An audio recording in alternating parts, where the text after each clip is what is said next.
Thank you honourable P Selva रूस जी। माननीय श्री मनोज कुमार झा जी।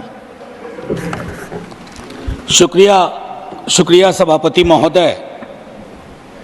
कौन सुनेगा मेरी चाक दामनी का अफसाना, यहाँ सब लोग अपने अपने पैरहन की बात करते हैं।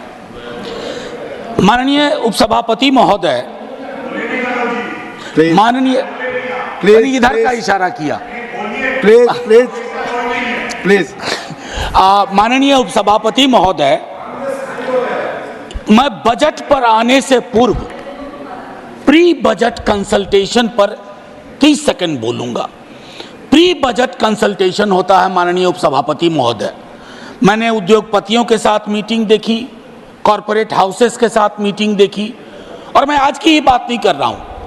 कई वर्षों से प्री बजट कंसल्टेशन में सीवर में उतर के मरने वालों के प्रतिनिधि मंडल से बात नहीं होती, ठेला मजदूरों से बात नहीं होती, बेरोजगार युवकों से बात नहीं होती, छोटे मझौले किसानों से बात नहीं होती, और अब तो ट्रेड यूनियन से भी बात होने की रवायत बंद हो गई है। क्योंकि हाल के दिन में जॉर्ज साहब पर एक किताब पढ़ रहा था, राहुल राम गुंडम जी की।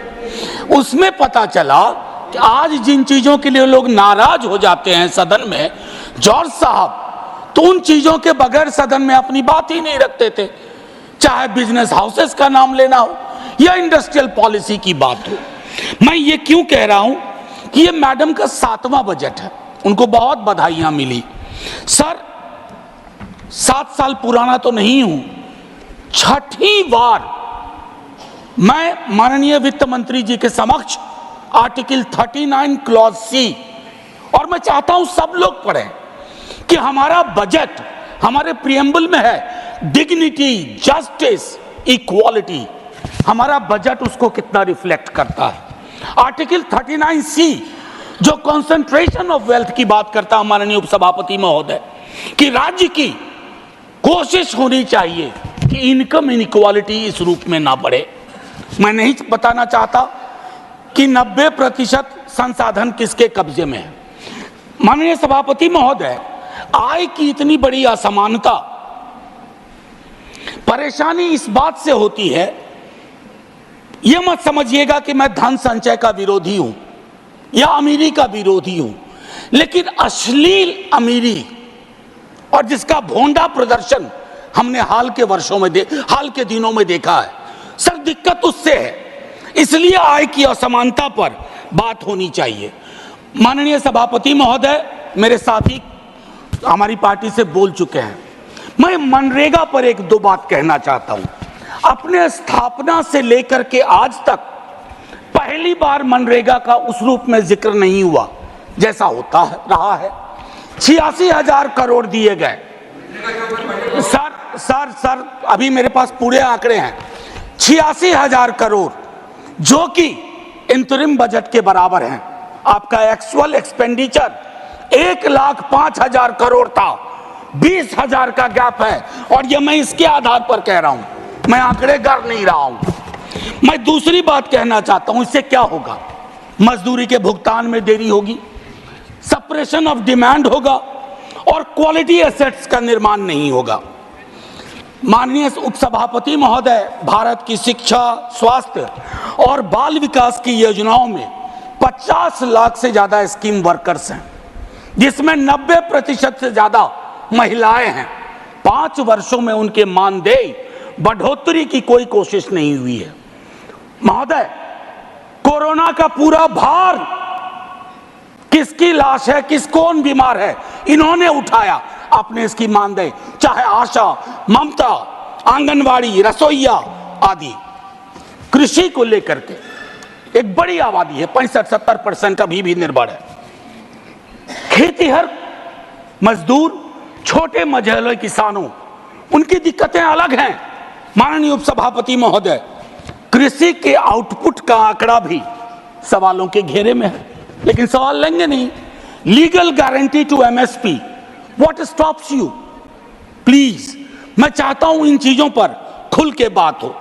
सर, 24 के मैंडेट की एक खास बात है, मैं पहले कह चुका हूं, दोनों पक्षों के लिए एक संदेश, हमारे लिए संदेश है what you have done is not enough, और उनके लिए संदेश है एक्नॉलेज करो दिक्कत कहां है।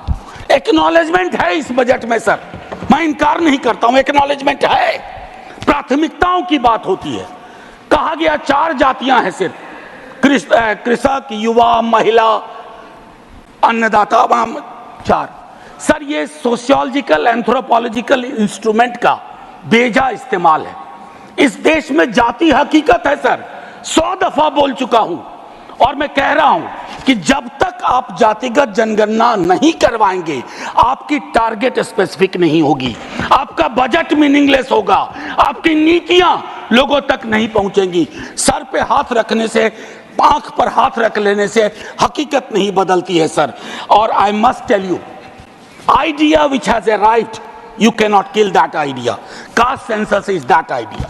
सर बेरोजगारी को लेकर के तकरीबन 27-28 करोड़ का बैकलॉग है सर, और बेरोजगारी की कहानी अद्भुत है। एक बड़ी आबादी है जो डिस्गाइज्ड अनएम्प्लॉयमेंट में है, कुछ अंडर एम्प्लॉयमेंट में है, अंडर एम्प्लॉयमेंट, कुछ उस बस 1-1.5 मिनट और लूंगा, कुछ उस सीमा को पार कर चुके हैं। आप 80 लाख की बात इस बजट में करते हैं। आपको प्रतिवर्ष 5-6 करोड़ रोजगार और नौकरी की व्यवस्था करनी होगी, तभी जाकर के ये जो डेमोक्रेटिक डिविडेंड है जो आप लोग कहते हैं उसको आप एड्रेस कर पाएंगे। एमएसएमई सेक्टर सर, खास करके उसमें जो माइक्रो और स्मॉल है, आपने उसकी रीढ़ तोड़ दी है, चाहे डिमोनेटाइजेशन हो, जीएसटी हो। और रीढ़ तोड़ने के बाद सर सर्जरी चाहिए, बैंडेड नहीं लगाना पड़ता है, आप बैंडेड लगा रहे हैं। अप्रेंटिसशिप, इंटर्नशिप, एक ही बात कहूंगा सर, खत्म ही कर रहा हूं। 5,000 रुपया आप दे रहे हैं। एक तो कहते हैं विल नज द कॉर्पोरेट हाउस, मैंने नज का हिंदी अनुवाद देखा, कोहनी से धक्का मारना होता है। अब आप कॉर्पोरेट हाउस को कोहनी से धक्का मार के कह रहे हो कि रख लो 5,000, 30 दिन से सर, बस 1 मिनट और 30 दिन से डिवाइड करिए, 166 रुपए 66 पैसे, ये तो न्यूनतम मजदूरी भी नहीं है। और आखिरी सर, जय हिंद बोलने से पहले बिहार को लेकर बड़ी बात हुई सर, हम तो मुफ्त में बदनाम हो रहे हैं। 2015 का प्रधानमंत्री जी का आरा वीर कुंवर सिंह की धरती का भाषण सुनिए, फिर टॉर्च लेकर के या लालटेन लेकर के स्किल यूनिवर्सिटी ढूंढिए, केंद्रीय विश्वविद्यालय भागलपुर में ढूंढिए। हम तो सिर्फ इतना कहना चाहते हैं, हमने लाखों के बोल सहे सितमगर तेरे लिए, तो मैं सितमगर से आग्रह करूंगा इन मुद्दों के मद्देनजर बजट को रीलुक दीजिए, बजट को आम आदमी का बजट बनाइए। जय हिंद सर, शुक्रिया बहुत बहुत। माननीय डॉक्टर दिनेश शर्मा जी।